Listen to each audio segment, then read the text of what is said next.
Hello students, हम revise कर रहे हैं फास्ट ट्रैक मोड पे all the ratios. Yes, so चार टाइप के मेजरली रेशियोज रहते हैं। वन इज लिक्विडिटी रेशियोज, मतलब short term solvency ratios. Second is leverage ratios, मतलब long term solvency ratios. Then third is activity ratios और efficiency ratios, performance ratios and turnover ratios. And the fourth type is profitability ratios. जब leverage ratios बोल रहे हैं मतलब कौन से, long term solvency ratios. Okay, so capital structure ratios and coverage ratio, ये दो सब पार्ट उसमें बन जाते हैं लॉन्ग टर्म सॉल्वेंसी में।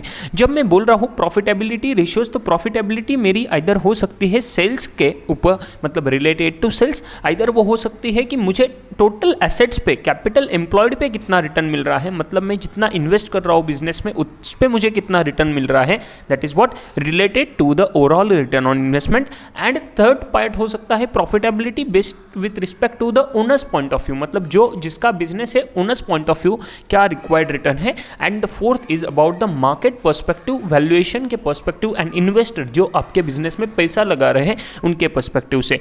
ओके गाइज, सो चलो फर्स्ट रेशियो देख रहे हैं लिक्विडिटी रेशियो जो है शॉर्ट टर्म सॉल्वेंसी रेशियोज में। So very first ratio current ratio. Current ratio मतलब क्या बच्चों, current assets divided by current liabilities. Current assets मतलब जो अगले 12 महीने में आपके एसेट्स रियलाइज होने वाले हैं और जो आपके पास अभी कैश ऑन कैश इक्विवेलेंट के फॉर्मेट में है। Are you getting? Current assets मतलब 12 महीने का पीरियड। करंट लायबिलिटीज मतलब जो अगले 12 महीने में आपको लायबिलिटीज पे ऑफ करने हैं, जो आपका ऑब्लिगेशन है टू पे of with in short term 12 months का पीरियड। सो जितना आपके पास है करंट 12 महीने वाला एंड जितना आपको देना है इसका नेट ऑफ लेंगे तो कितना आपके पास है, basically more than current liabilities, that is what this current ratio indicates. तो current assets divided by current liabilities का स्टैंडर्ड रेशियो होगा 2:1 कि आपके पास current assets twice the current liabilities है, तो स्टैंडर्ड रेशियो आप फॉलो कर रहे हो, आपका बिजनेस शॉर्ट टर्म ही लिक्विडेट पोजीशन पे अच्छा काम कर रहा है। सो मतलब क्या, current ratio is a simple measure that estimates whether the business can pay short term dues और नॉट। मतलब आपके पास करंट एसेट्स उतने हैं क्या कि आप short term debts, short term dues मतलब करंट लायबिलिटीज पे ऑफ कर पाओगे या नहीं। देखो इसका एक बेटर वर्जन आता है जहां पर आप थोड़ा और प्रूडेंट बन जाते हो और आप बोलते हो कि मैं करंट एसेट्स में मेरे इन्वेंट्री इंक्लूड नहीं करूंगा, प्रीपेड एक्सपेंसेस इंक्लूड नहीं करूंगा। क्यों?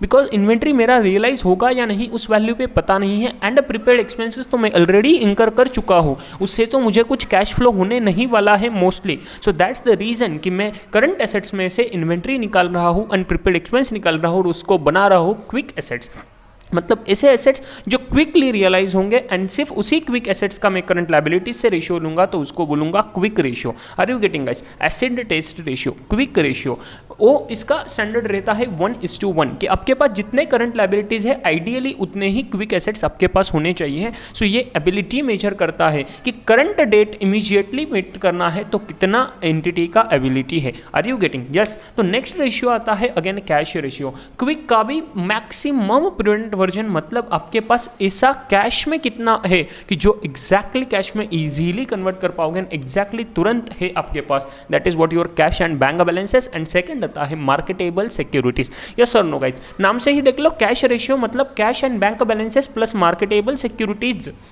इन दोनों को मिलाओ एंड रेशियो लो टू करंट लायबिलिटीज। सो ये मेजर करता है absolute liquidity of the business. Are you getting? Absolute liquidity of the business. And then आता है basic defence interval ratio. Basic defence interval ratio मतलब आपका अगर बिजनेस बंद हो गया है तो आप कितने दिन तक आपके ऑपरेटिंग एक्सपेंसेस मीट कर पाओगे, आपके ऑपरेटिंग एक्सपेंसेस कितने दिन तक मीट कर पाओगे, इसका रेशियो निकलता है बेसिक डिफेंस इंटरवल रेशियो। ये मेजर करता है ability of the business to meet the regular cash expenditure. Example देख लो फटाफट, इसका एग्जाम्पल है कोविड के वजह से बिजनेस बंद हो गया था, रेवेन्यू तो बंद हो गया था, लॉकडाउन था इसलिए, बट ऑपरेटिंग एक्सपेंसेस लेट से चल रहे थे। सो अप्रॉक्सीमेटली अगर 1000 रुपये पर डे का ऑपरेटिंग एक्सपेंसेस होता है तो आपके पास ऐसा कितना कैश एंड बैंक बैलेंस है, अनमार्केटेबल सिक्योरिटीज है कि जिसमें से आप वो ऑपरेटिंग एक्सपेंसेस कितने दिन तक निकाल पाओगे। सो लेट से आपके पास 10,000 रुपये का कैश है, तो 10,000 रुपये का कैश आप कितने दिन में आपका खत्म हो जाएगा, by utilising 1000 rupees per day का ऑपरेटिंग एक्सपेंडिचर, तो 10 days. This 10 days is what basic defence interval ratio. नाम से ही याद रखना ट्राई करो, बेसिक डिफेंस। डिफेंस मतलब आप उस अनसर्टन पोजीशन को कितने दिन तक डिफेंड कर पाओगे by incurring expenditure along from your cash and cash equivalent plus marketable securities. And then last one आता है in short term liquidity ratio, net working capital ratio. अभी देखो करंट रेशियो देखा था, current assets divided by current liabilities, इसका ही version second आता है कि एब्सोल्यूट वैल्यू में आपका current assets minus current liabilities कितना है। कि करंट एसेट्स आपके पास 10 लाख रुपए के हैं, करंट लायबिलिटीज आपके पास 5 लाख रुपए के, तो जब मैं रेशियो निकाला तो 2:1 है, स्टैंडर्ड पोजीशन है। एब्सोल्यूट में आपके पास कितना एडिशनल पैसा है करंट एसेट्स में, that is what ₹5 lakh. So this net working capital ratio is ideally a cash flow का measure, this is not the ratio. Are you getting कि कंपनी के पास एबिलिटी है क्या to survive the financial crisis, current assets minus current liabilities, ये always positive होना चाहिए। Are you getting yes और नो? इसके बाद सेकंड आता है कैपिटल स्ट्रक्चर रेशियोज। देखो लॉन्ग टर्म सॉल्वेंसी रेशियोज में बात की थी लिवरेज रेशियो, जिसमें एक टाइप आता है कैपिटल स्ट्रक्चर रेशियो, सेकंड आता है coverage ratios. So capital structure ratios में वेरी इजी, इक्विटी रेशियो क्या होता है, equity ratio is equal to share holders equity divided by capital employed, मतलब शेयर होल्डर का पैसा कितना है, share holder share capital plus reserves and surplus divided by capital employed, total कितना है। सो शेयर होल्डर का कितना पैसा है out of the total capital employed, जो टोटल कैपिटल एम्प्लॉयड बोल रहे हो, तो इक्विटी प्लस डेट लोगे, मतलब उसमें बोरोइंग्स भी ऐड करोगे, लॉन्ग टर्म बोरोविंग्स भी ऐड करोगे, लॉन्ग टर्म आपकी नॉन करंट लायबिलिटीज भी ऐड करोगे, मतलब आपके पास टोटल कितना कैपिटल है, उसमें से शेयर होल्डर का इक्विटी कितना है, that is what equity ratio. आपके पास टोटल कितना कैपिटल है, उसमें से डेट कितना है, that is what your debt ratio. Easily identify visualise कर पाओगे, equity ratio is equal to share holders equity by capital employed, but the debt ratio is total outside liabilities divided by total debt plus net worth, मतलब total debt कितना है plus net worth कितना है, मतलब total equity कितना है, दोनों का मिला के कैपिटल एम्प्लॉयड में से टोटल आउटसाइड लायबिलिटीज मतलब डेट लायबिलिटीज कितने हैं, that is what your debt ratio. जब मैं डेट एंड इक्विटी की इंडिविजुअल लेवल पे बात कर लिया तो दोनों का रिलेशन में देख लो, डेट टू इक्विटी रेशियो, कि मेरे पास इतना कितना डेट है टू द इक्विटी, मतलब मेरे पास डेट लायबिलिटीज है, लेट से 1 लाख रुपीज की इक्विटी है ऑफ ₹2 लाख, तो मेरे पास डेट टू इक्विटी रेशियो बनता है 1 lakh divided by 2 lakh, debt by equity मतलब total outside liabilities divided by share holders equity, तो डेट टू इक्विटी रेशियो आता है 0.5 का। ये रेशियो जितना कम होगा उतना इंडिकेट करेगा कि मैनेजमेंट के पास फिक्स्ड कैश आउटफ्लो नहीं है, बिकॉज डेट पे आपको फिक्स्ड इंटरेस्ट पे करना होता है, इक्विटी पे आपको डिविडेंड पे करना होता है, which is at the discretion of the company based upon the profitability of the company. Are you getting? Then आता है debt to total assets ratio, मतलब आपके पास कितना डेट है, कितना आउटसाइड लायबिलिटीज है, डिवाइडेड बाय आपके पास कितने टोटल एसेट्स है। ये मेजर करता है कि कितना टोटल एसेट्स में का पोर्शन आपका डेट से फाइनेंस हुआ है, कितना टोटल एसेट्स में जो आपने इन्वेस्ट किया है वो कितना डेट से फाइनेंस हुआ है, that is what indicated by debt to total assets ratio. जो डेट आपके पास 1 लाख रुपीज का है, टोटल एसेट्स है 10 लाख रुपए के, तो 10 लाख रुपए के जो एसेट्स में इन्वेस्ट किया उसमें से 1 लाख रुपीज का investment has been come from what debt से आया है, टोटल आउटसाइड लायबिलिटी से आया है। उसके बाद वेरी इंपॉर्टेंट रेशियो आता है कैपिटल गियरिंग रेशियो। ये एक ऐसा रेशियो है जो शो करता है कि आपका फिक्स्ड इंटरेस्ट बियरिंग कैपिटल कितना है, मतलब आपका डेट का फिक्स्ड इंटरेस्ट बियरिंग कैपिटल। सिर्फ फिक्स्ड इंटरेस्ट बियरिंग कैपिटल में डेट नहीं आएगा, पर प्रेफरेंस शेयर कैपिटल जहां पे प्रेफरेंस डिविडेंड देना पड़ता है at the fixed rate of interest, तो आपको इक्विटी को देना है तो उसके पहले प्रेफरेंस देना पड़ेगा प्रेफरेंस शेयर होल्डर्स को, इसलिए वो भी इंक्लूड किया जाता है इस फिक्स्ड इंटरेस्ट बियरिंग कैपिटल में। सो इसमें आपका आ जाएगा preference share capital plus debentures plus other borrowed funds, मतलब टोटल नॉन करंट लायबिलिटीज का पोर्शन।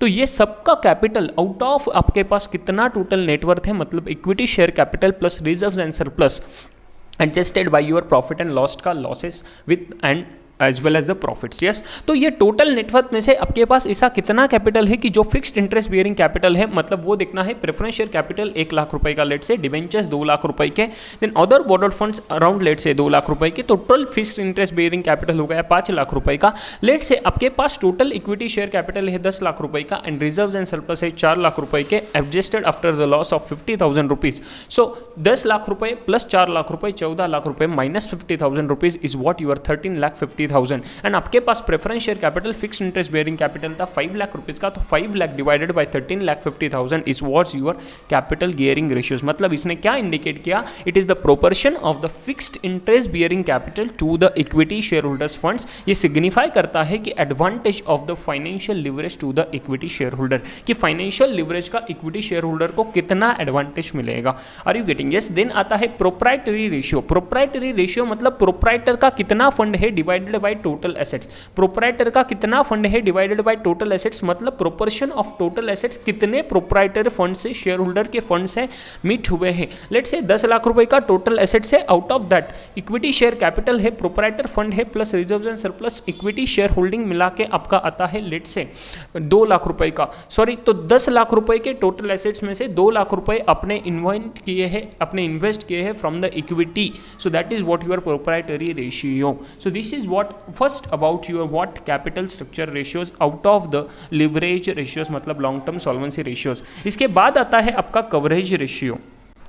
कवरेज रेशियो में आता है debt service coverage ratio. Date service coverage ratio मतलब क्या कि डेट सर्विसेज के लिए कितना अर्निंग्स अवेलेबल है। देखो आपके पास टोटल अर्निंग्स रहता है, लेट्स से प्रॉफिट आफ्टर टैक्स आ गया, अभी प्रॉफिट आफ्टर टैक्स में से आपने पहले ही एडजस्ट कर चुके हो इंटरेस्ट, ओके, सो इंटरेस्ट आपने पहले ही एडजस्ट किया तो आ गया प्रॉफिट आफ्टर टैक्स, उसके बाद आप एडजस्ट करोगे प्रेफरेंस डिविडेंड, देन आपका बनेगा earnings available to the equity share holders. तो अभी आपको देखना है डेट सर्विस कवरेज रेशियो, मतलब डेट के लिए कितना अर्निंग्स अवेलेबल है। डेट के लिए जो पेमेंट करते हैं that is what your interest payment, तो इंटरेस्ट के पहले कितना अर्निंग्स अवेलेबल है, that is what your earnings before interest and tax, earnings before interest and tax, are you getting, so EBIT।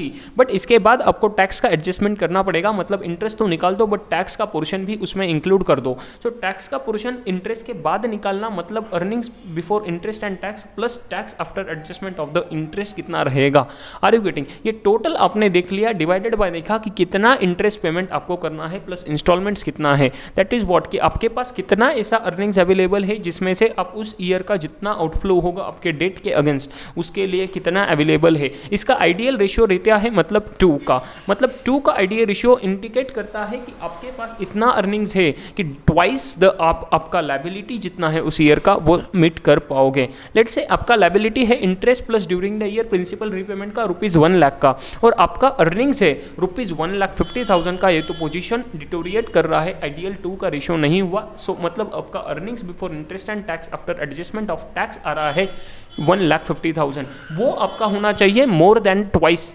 Twice of your interest plus principal repayment liabilities for the year, okay. उसके बाद आता है interest coverage ratio, मतलब आपके पास earnings before interest and tax कितना amount है to pay the interest का अमाउंट। ऊपर आपने देखा था इंटरेस्ट प्लस प्रिंसिपल रीपेमेंट, अभी सिर्फ देखना है इंटरेस्ट पे करने के लिए कितना अर्निंग्स अवेलेबल है। सो इसमें अगर मोर देन 1 रहता है तो that is ideal ratio, so ideal ratio is more than 1 with respect to interest coverage ratio. आपको क्या करना है, earnings before interest tax divided by your interest का amount payable for the particular financial year, तो that is what will give you interest coverage ratio. ये measure करता है कि ability of the business to meet the interest obligation, are you getting. Ideal ratio is more than 1। अभी बात कर रहे थे इंटरेस्ट का, उसके पहले बात किया इंटरेस्ट प्लस प्रिंसिपल रीपेमेंट का। अभी बात करते हैं प्रेफरेंस डिविडेंड कवरेज रेशियो कि आपको प्रेफरेंस डिविडेंड जो देना है प्रेफरेंस शेयर होल्डर्स को प्रेफरेंस देने के लिए। सो बेसिकली प्रेफरेंस डिविडेंड का कितना लायबिलिटी है, लेट्स से 1 लाख रुपीज़ का प्रेफरेंस डिविडेंड का लायबिलिटी अराइव एट हो रहा है at the fix rate of dividend, are you getting. And उसके बाद आपके पास कितना अवेलेबल है उनको पे करने से पहले, तो आपके पास उनको पे करने से पहले कितना अवेलेबल रहता है देख लो, आप एनालाइज कर लो। प्रॉफिट एंड लॉस स्टेटमेंट में EBIT निकालोगे, इंटरेस्ट जाएगा, उसमें से जाएगा टैक्सेशन का अमाउंट एंड देन आपके पास आएगा profit after tax. Profit after tax is the available amount which is payable to the preference share holders, फिर उसमें से जाएगा प्रेफरेंस डिविडेंड एंड देन बचेगा वो रहेगा earnings available for the distribution to equity share holders. तो जो आपके पास प्रॉफिट आफ्टर टैक्स है that is what amount is available for the payment to the preference share holders. So आपके पास है PAT divided by preference share liability के dividend liability कितना है, that is what you will be doing and you will be getting preference dividend coverage ratio. मतलब ये indicate करता है ability of entity to pay the preference share holders dividend. अगर ये ratio मोर than 1 है तो ये आइडियल माना जाएगा, मतलब प्रेफरेंस डिविडेंड लायबिलिटी ₹1 लाख है, आपके पास profit after tax more than ₹1 lakh है, तो then it is the ideal situation, are you getting. Next share आता है, नेक्स्ट रेशियो आता है फिक्स्ड चार्जेस कवरेज रेशियो, मतलब आपके पास कितना फिक्स चार्ज पेमेंट करना है। फिक्स चार्ज मतलब क्या, इंटरेस्ट का प्लस रीपेमेंट ऑफ लोन। अभी रीपेमेंट ऑफ लोन पे आपको टैक्सेशन का बेनिफिट मिलेगा, सो आपको repayment of loan divided by 1 minus tax rate करना है। लेट्स से टैक्स रेट है 30% का, तो 1 माइनस 0.3 किया, कितना बचा 0.7। सो जो भी रीपेमेंट ऑफ लोन रहेगा उसको डिवाइड करोगे 0.7 से, you will gate certain amount. अभी देखो कुछ अमाउंट आपका वो आ गया, कुछ अमाउंट इंटरेस्ट का आ गया पेमेंट का, this is what the total fixed charges. अभी ये पे आउट करने के लिए आपके पास कितना अमाउंट रहेगा, EBIT प्लस डिप्रिसिएशन, बिकॉज आपके depreciation is not the cash outflow, that is non cash expenditure. तो EBIT earnings before interest tax plus non cash expenditure depreciation आपने ऐड किया, आपके पास बना टोटल कैश आउटफ्लो कितना है करने के लिए for the fix charges. Yes, because EBIT क्यों लिया, उसके बाद इंटरेस्ट का एडजस्टमेंट होता है, earnings available for the interest payment fix charges, क्या EBIT plus non cash expenditure depreciation. इसके ऊपर जब भी लिया था हमने non cash depreciation date service coverage ratio के लिए, उसमें भी आप नॉन कैश एक्सपेंडिचर ऐड करोगे डिप्रिसिएशन का अमाउंट। सो EBIT प्लस डिप्रिसिएशन किया तो आपको मिल गया total amount available for the fix charges payment divided by interest plus repayment of loan divided by 1 minus tax rate. Are you getting? Yes, ये ratio indicate करेगा how many times the cash flow before interest and taxes covers all fixed finance charges, कि total fixed finance charges जितने हैं उसका कितने times आपके पास cash flow indicate है, कैश फ्लो रेडी है for that particular financial year. Okay, so ये आइडियल रेशियो है मोर देन 1 का। इसके बाद आता है थर्ड टाइप ऑफ रेशियो। हमने देखा लिक्विडिटी शॉर्ट टर्म सॉल्वेंसी वाला देखा, देन देखा leverage ratios long term solvency वाला, अभी देखेंगे activity ratios, efficiency, performance and turnover ratios. जब मैं एक्टिविटी रेशियो की बात करता हूँ, मतलब टर्नओवर रेशियो की बात करता हूँ या एफिशिएंसी और परफॉर्मेंस की बात करता हूँ, वेरी फर्स्ट आता है एसेट टर्नओवर रेशियो, कि मेरे पास टोटल एसेट्स कितने हैं एंड उसका टर्नओवर के साथ रिलेशन क्या है, मतलब मैं कितने एसेट से कितना टर्नओवर जनरेट कर पा रहा हूँ। लेट से मैंने कुछ एसेट्स में इन्वेस्टमेंट किया है 10 लाख रुपए का, सो टोटल एसेट्स मेरे बैलेंस शीट का दिख रहा है 10 लाख रुपए का। अभी 10 लाख रुपए बिजनेस में इन्वेस्ट करने के बाद मैं कितना सेल्स जनरेट कर पा रहा हूँ, that is what your assets turnover ratio. ये कैसे निकालोगे, sales divided by total assets. अभी टोटल एसेट जब डिनोमिनेटर में लोगे तो आइडियली मुझे क्लोजिंग का फिगर लेना नहीं चाहिए, लेना चाहिए एवरेज टोटल एसेट्स। इसका लॉजिक एकदम शॉर्ट में ऐसा है कि आपके पास जो सेल्स हो रहा है वो ड्यूरिंग द ईयर पूरे 12 महीने सेल्स होते जाएगा। सो 12 महीने जो सेल्स हो रहा है that is not just because of the closing assets का position, that might be because of the during the day जो सेल हुआ उस दिन कितने एसेट्स थे। अभी आप हर दिन का एसेट्स तो ऐड ऑन नहीं कर सकते, इसलिए ओपनिंग का कितना एसेट्स था, क्लोजिंग का कितना एसेट्स था, उसका वेटेड एवरेज ले लो, उसका सिंपल एवरेज ले लो, सिंपल एवरेज ले लो and you will get average total assets. So average total assets मतलब opening plus closing assets divided by 2 निकाल के इन एसेट्स का जो फिगर आएगा इसके रिलेशन में total sales during the year कितना हुआ, तो अभी ये रिलायबल बनता है total sales divided by average total assets is what your total asset turnover ratio. So याद रखना एग्जाम में जब भी क्वेश्चन आएगा तो एवरेज टोटल एसेट्स अगर अवेलेबल है पोजीशन निकालना तो आपको एवरेज टोटल एसेट्स ही निकालना है। ये सिर्फ इसलिए अवेलेबल नहीं है, कोई भी टर्नओवर रेशियो जहां पर भी आपको एवरेज कंसिडर करना पड़ेगा, जहाँ पर भी एसेट्स है, जहाँ पर कोई भी इन्वेस्टमेंट का फिगर है, if you can find out average then you should go ahead for the average. अभी देखो जब मैं sales and cost of goods sold इन दोनों का रिलेशन देखता हूँ तो sales is what including my profit margin, जो मैं इंकर करता हूँ that is what my cost of goods sold. अगर मुझे न्यूमरेटर में सेल्स लेना चाहिए या कॉस्ट ऑफ गुड्स सोल्ड लेना चाहिए, आइडियली जो मैंने एसेट्स में इन्वेस्ट किया that includes my cash outflow, जो मैं ऊपर जनरेट कर रहा हूँ sales that also includes my cash inflow, but cash inflow is including my profit margin, मतलब cash outflow के रिगार्डिंग मुझे profit margin हटाना चाहिए। So logically बनता है मैंने cost of goods sold consider करना चाहिए। So cost of goods sold divided by average total assets, this can be also the improved version of the total assets turnover ratio। अभी ये major कर रहा है कि total assets utilization कैसा हो रहा है, मतलब 10 लाख के एसेट से अगर मैं 10 टाइम्स पैसा बना पा रहा हूँ, so that is again a good ratio। So what sales are being generated by each rupees worth of assets invested in the business, that is what 1 रुपये इन्वेस्ट करोगे तो 10 रुपये जनरेट कर पाओगे। यस अपने एग्जाम्पल में। उसके बाद आता है फिक्स्ड एसेट्स टर्नओवर रेशियो। पहले देखा कि टोटल एसेट्स में इन्वेस्ट करके कितना जनरेट कर पा रहे हो, सेम आएगा फिक्स्ड एसेट्स में इन्वेस्ट करके कितना जनरेट कर पाओगे। अगेन सेल्स और कॉस्ट ऑफ गुड्स सोल्ड दोनों में से कोई भी ले लो and divided by fixed assets कीजिए। दिस रेशियो इंडिकेट करेगा कि फिक्स्ड एसेट्स का कितना कैपेसिटी है। रिड्यूसिंग सेल्स और profit being generated from each rupee invested in fixed asset, ये इंडिकेट करेगा कि कितना ओवर कैपेसिटी है और पुअर परफॉर्म है इक्विपमेंट का। यस देन आएगा कैपिटल टर्नओवर रेशियो कि आपने कितना अगेन सेल्स जनरेट किया, देन सेल्स लो या कॉस्ट ऑफ गुड्स सोल्ड लो डिवाइडेड बाय नेट एसेट्स कीजिए, मतलब कैपिटल देखिए, कैपिटल एम्प्लॉयड मतलब क्या, टोटल एसेट्स, बैलेंस शीट का टोटल एसेट साइड का total minus your current liabilities, that will give you again the total capital employed. फिर capital employed के अगेंस्ट आपने कितना टर्नओवर किया, कितना कॉस्ट ऑफ गुड्स सोल्ड किया, that is what you will be getting the ratio sales और cost of goods sold divided by capital employed और your net assets. तो ये इंडिकेट करेगा कि फर्म का कितना एबिलिटी है जनरेट करना सेल्स पर rupee of long term investment में। जो लॉन्ग टर्म इन्वेस्टमेंट कर रहा हूँ मतलब इक्विटी शेयर होल्डर्स इक्विटी का प्लस मेरा नॉन करंट लायबिलिटीज, तो लॉन्ग टर्म इन्वेस्टमेंट करके मैं कितना सेल्स जनरेट कर पाऊंगा। उसके बाद आता है working capital turnover ratio. Working capital आपको पता है current assets minus current liabilities, इसके पहले देखा था total assets minus current liabilities. अभी सिर्फ वर्किंग कैपिटल देखिए कि 12 महीने के पोजीशन पे मैं कितना जनरेट कर पा रहा हूँ। So working capital current assets minus current liabilities, तो आपका रेशियो बन जाएगा working capital turnover ratio is sales और COGS cost of goods sold divided by your working capital. ये अगेन मेजर करेगा efficiency of the firm to use the working capital, कि वो working capital जो शॉर्ट टर्म का पैसा है वो कितना इफिशिएंटली यूज कर पा रहे हैं। देन आपका आएगा इन्वेंट्री टर्नओवर रेशियो, जो इन्वेंट्री के अगेंस्ट में कितना टर्नओवर जनरेट कर पा रहा हूँ, मतलब अगेन आ गया आपका कॉस्ट ऑफ गुड्स सोल्ड और sales divided by average inventory. मैंने जैसे बताया ओपनिंग का इन्वेंट्री लो, क्लोजिंग का लो, दोनों का एवरेज कीजिए and then take average inventory का कितना आप सेल्स कर पा रहे हो। अगेन मैंने बोला कि cost of goods sold consider करना चाहिए लॉजिकली इस पर्टिकुलर सिनेरियो में। So cost of goods sold divided by average inventory, ये एफिशिएंसी जनरेट करेगा, मेजर करेगा कि फर्म कितने अच्छे से इन्वेंट्री मैनेज कर पा रहा है। It measures the efficiency of the firm to manage its inventory।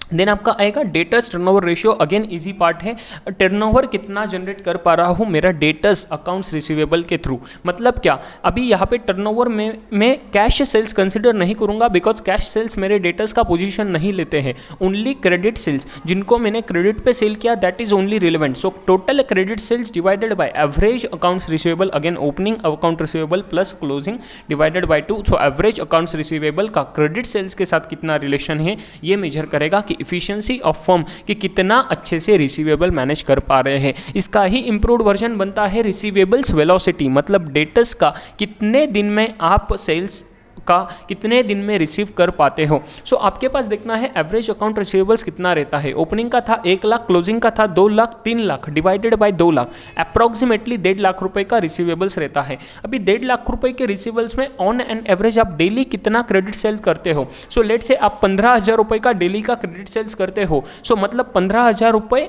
1,50,000 divided by 15,000, this is what he will give you कि आप अपने रिसीवेबल्स कितने दिन में कवर कर पाते हो। So it will give you कि 10 डेज का पीरियड है, ओके 10 डेज का पीरियड है जो आप रिकवर कर पाते हो। ये आप कंपेयर करोगे अगेन इंडस्ट्री के साथ कि इंडस्ट्री कितने दिन में रिकवर कर पाता है, एंटिटी कितने दिन में कर पा रहा है, एंड इससे आपको पता चलेगा कि एंटिटी कितना अच्छे से मैनेज कर पा रहा है।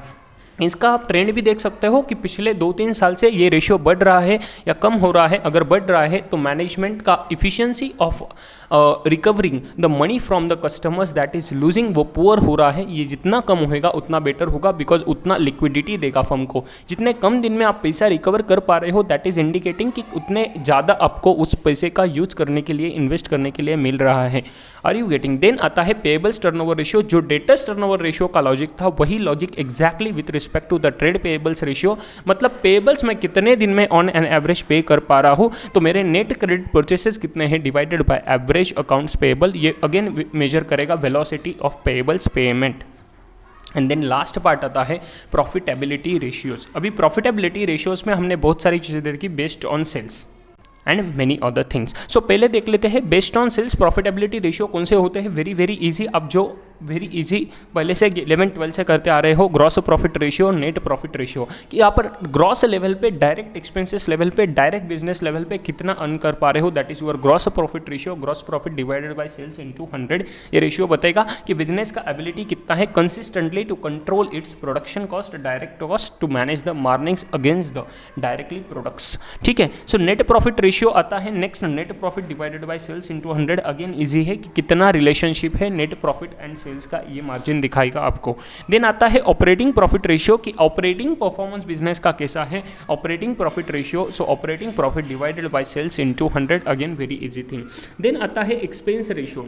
नेक्स्ट टाइप है एक्सपेंस रेशियो में कॉस्ट ऑफ गुड सोल्ड का रेशियो मतलब COGS कि कितना कॉस्ट ऑफ गुड सोल्ड इंकर कर रहा हूँ to compare to my sales, मतलब सेल्स है 100 रुपये का, कॉस्ट ऑफ गुड सोल्ड है 70 रुपये का, so 70% of my sales is a cost of good sold, this is what measuring the proportion of my cost of good sold to my sales. ये cost of good sold का proportion हुआ। जब मैं बोलूँगा operating expenses का proportion, तो total operating expenses मतलब मेरे administrative cost plus selling and distribution cost, ये टोटल ओवरहेड, ये टोटल कॉस्ट डिवाइडेड मेरा सेल्स का अमाउंट कितना है, ये मैं निकाल रहा हूँ ऑपरेटिंग एक्सपेंसेस का रेशियो।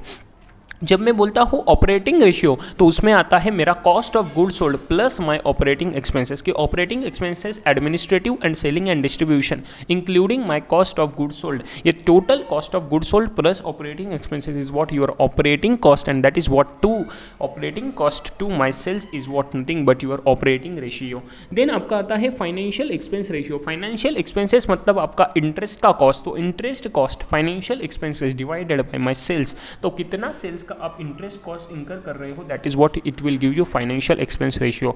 देन इजी आता है, अभी देख लेते हैं important ratios that is what कितना आप इन्वेस्ट कर रहे हो बिजनेस में, रिटर्न ऑन इन्वेस्टमेंट कितना मिलता है। रिटर्न ऑन इन्वेस्टमेंट मतलब आप कितना अर्न कर रहे हो, return divided by your invested capital into the business, so return और प्रॉफिट और earnings divided by investment into 100 that is what your return on investment. ये मेजर करेगा overall return of the business on investment और equity funds और capital employed और assets. अभी जब मैं इन्वेस्टमेंट की बात करता हूं तो दैट इन्वेस्टमेंट्स के लिए मैं कुछ भी पैरामीटर्स रख सकता हूं। इन्वेस्टमेंट इन माय एसेट्स बोलूंगा तो बन जाएगा return on assets. Return on assets मतलब net profit after taxes PAT divided by average total assets कितने हैं। अगेन एवरेज का लॉजिक जो ऊपर पहले थोड़ी देर पहले बताया था वही लॉजिक है कि एवरेज टोटल एसेट्स में मैं कितना प्रॉफिट अर्न कर पा रहा हूँ that is what my return on assets. ये मेजर करेगा नेट प्रॉफिट पर rupee of average total assets. और ये टोटल एसेट्स जब मैं बोलूँगा तो इसमें आएगा टेंजिबल प्लस इनटेंजिबल एसेट्स दोनों आएगा।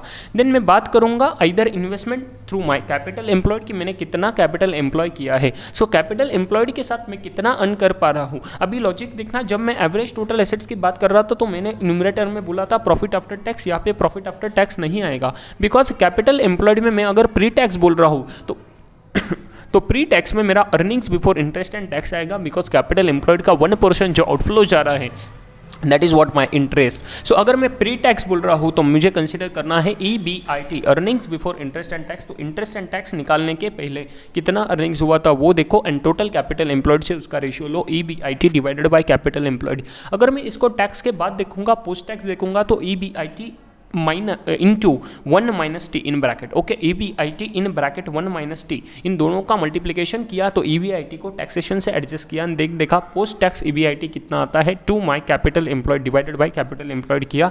ये इंडिकेट करेगा कि अर्निंग्स कितना अवेलेबल है इक्विटी शेयर होल्डर्स को as compare to the equity share holders net worth. Are you getting? This is what return on capital employed. ये कब वैलिड रहेगा? जब आपके पास कोई इंटरेस्ट लायबिलिटी नहीं है तो डायरेक्टली मैं इक्विटी शेयर होल्डर्स का बोलूँगा, अदरवाइज मैं बोलूँगा कि टोटल मेरे इन्वेस्टर्स का कितना है। Are you getting? देन आता है very very important part return on equity कि इक्विटी शेयर होल्डर्स को कितना पैसा रिटर्न में मिल रहा है। जब मैं बोलूँगा इक्विटी शेयर होल्डर्स तो उनको मिलने वाला तो अमाउंट है profit after tax, but preference share holders रहेंगे तो उनको भी डिविडेंड जाएगा इनसे पहले। So profit after tax minus preference dividend, ये जो बचा अमाउंट है that is earnings available to equity share holders. तो ये अमाउंट लो divided by total equity share holders का फंड देखो कितना है, that is what your net worth, मतलब equity share holders capital plus reserves and surplus. Are you getting? So total equity से आप नेट प्रॉफिट आफ्टर टैक्स मतलब profit after tax minus preference dividend, ये दोनों का रेशियो ले लिया, PAT minus preference dividend divided by net worth is equal to what your return on equity. ये very easy हो गया। अभी देखो इंपॉर्टेंट पार्ट ये था, अभी और इंपॉर्टेंट चीज़ें आ रही है owners point of view. Now देखिए ओनर्स पॉइंट ऑफ व्यू जब बात कर रहा हूँ, लेट से मैं कोई बिजनेस का ओनर हूँ, अभी ये बिजनेस के ओनर से मुझे क्या रिलेवेंट है कि मैं जितना शेयर कैपिटल इन्वेस्ट कर रहा हूँ, आप शेयर होल्डर हो, आपने किसी रिलायंस के कंपनी में इन्वेस्ट किए, तो रिलायंस के कंपनी में इन्वेस्ट करने के बाद आपके पॉइंट ऑफ व्यू से आप क्या रिलेवेंट है आपके लिए, तो आपने जितने शेयर्स लिए उतने एक शेयर के लिए कंपनी कितना अर्न कर रहा है, मतलब यूर अर्निंग्स पर शेयर, मतलब अर्निंग्स पर शेयर EPS का रेशियो बोलता है कि कंपनी कितना अर्न कर रहा है टोटल प्रॉफिट जो अवेलेबल है इक्विटी शेयर होल्डर्स होल्डर्स के लिए, मतलब क्या, PAT minus preference share holders का डिविडेंड, ये total earnings available to equity share holders divided by total number of equity shares कितने हैं। अगर कंपनी अर्न कर रहा है ₹10 लाख, कंपनी के पास 1 लाख शेयर्स है, उसमें से आपके पास 10 शेयर्स है, तो आपको देखना है 10 शेयर्स में से पर शेयर कंपनी ने आपको कितना अर्न करा के दिया है। आपको अर्न नहीं हुआ है, कंपनी कितना अर्न कर रहा है। Are you getting? So company ने कमाए 10 लाख रुपए divided by 1 lakh equity shares, मतलब बन गया एक शेयर के पीछे कंपनी कमा रहा है 10 रुपए का अमाउंट। आपके पास 10 शेयर्स थे, मतलब आपके 10 शेयर्स यूज करके, आपके 10 शेयर्स का इन्वेस्टमेंट यूज करके कंपनी ने कमाए 1000 rupees is 10 rupees into what your 10 shares. Okay, that is what ₹100. Are you getting? So this is what earnings per share, net profit available to equity shareholders divided by number of equity shares outstanding.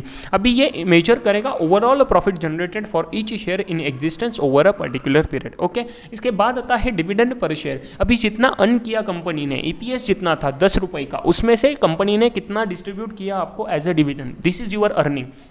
So let say company पूरा 10 रुपये तो dividend distribute नहीं करेगा, 10 रुपये में से वो कुछ पोर्शन री इन्वेस्ट करेगा बिजनेस में एंड कुछ पोर्शन आपको देगा डिविडेंड के फॉर्म में।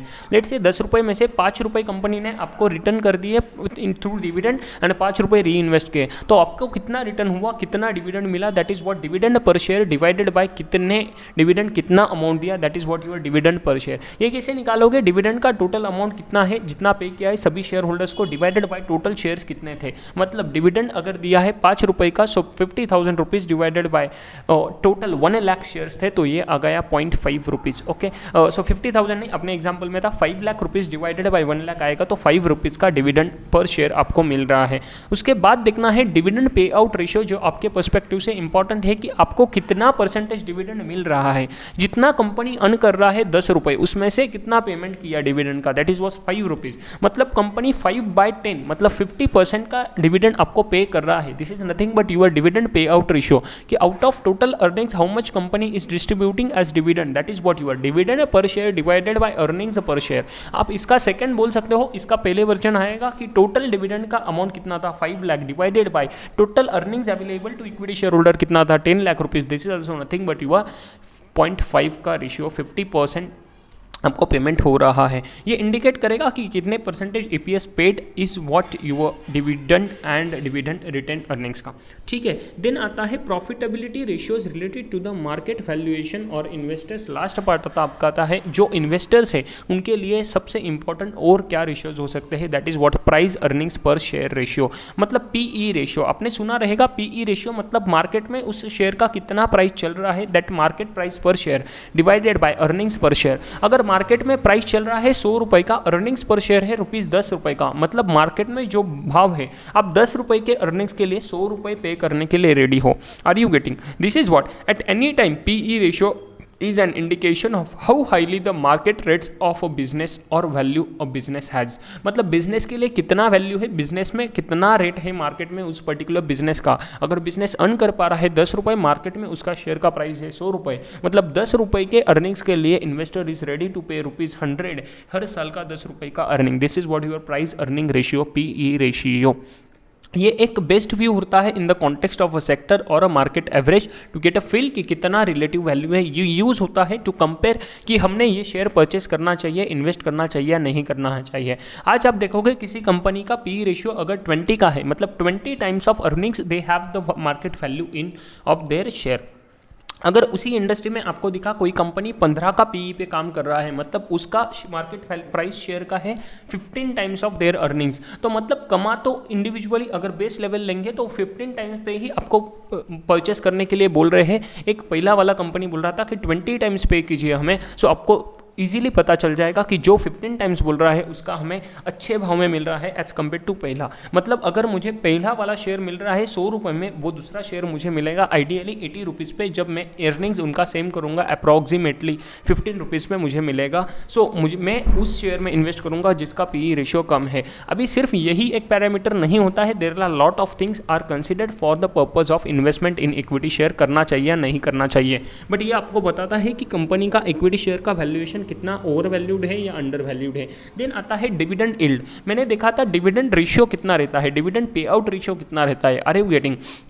अभी जब हमने डिविडेंड रेशियो देखा था तो तब हमने देखा था कि टोटल डिविडेंड कितना पे किया है आउट ऑफ प्रॉफिट। अभी देखिए आपने मार्केट में एक शेयर लिया किसी कंपनी का 100 रुपये में, उस पर आपको डिविडेंड मिला 10 रुपीज़ का। सो 100 रुपये इन्वेस्ट करके आपको 10 रुपये का रिटर्न मिला, 10 रुपये का डिविडेंड मिला। That is what your dividend divided by your total investment. तो आपका शेयर प्राइस 100 रुपये का, उसको मिला 10 रुपये, मतलब आपका रिटर्न हुआ 10 रुपये डिवाइडेड बाई 100 रुपये।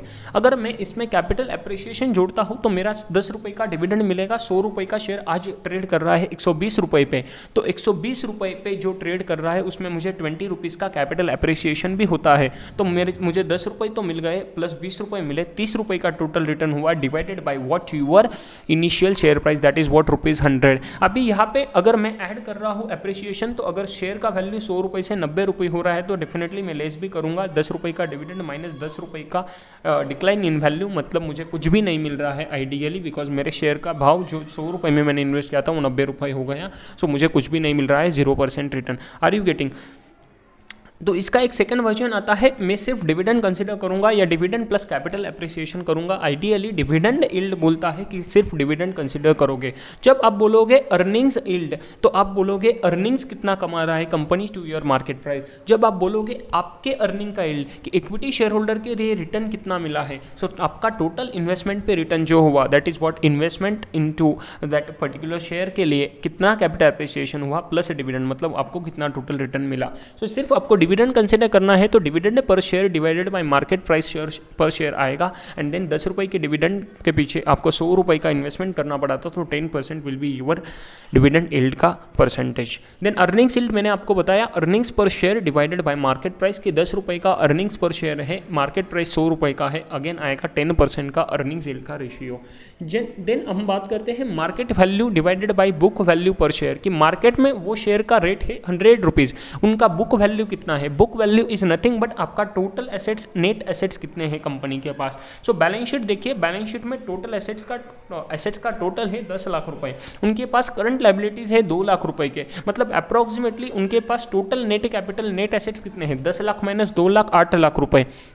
8 लाख रुपए उनका 1 लाख शेयर्स के पीछे है। सो 1 लाख शेयर्स अगर है उस कंपनी में, तो 80 lakh divided by 1 lakh is nothing but your 8 rupees का, that is nothing but your book value per share. मतलब अगर लिक्विडेट होता है कंपनी तो आइडियली एक इक्विटी शेयर होल्डर को आफ्टर ऑल पेमेंट्स एंड ये सब कंसिडर करने के बिना, after without considering all other payments, आपको 8 lakh divided by 1 lakh equity shares 8 रुपये तक का आपको मैक्सिमम बेनिफिट हो सकता है, रियलाइजेशन हो सकता है। इसमें भी बाकी चीज़ें आएंगी, डेफिनेटली वो भी कंसिडर करना पड़ेगा, but ideally 8 rupees is nothing but the book value. अभी मार्केट वैल्यू पर शेयर देखा था 100 रुपीज़ का, तो 100 divided by 8 book value is what your market value divided by book value. मतलब कंपनी का वर्थ कितना है पर शेयर, बट मार्केट में वो कितने भाव पे ट्रेड कर रहा है, that is what your market value divided by book value.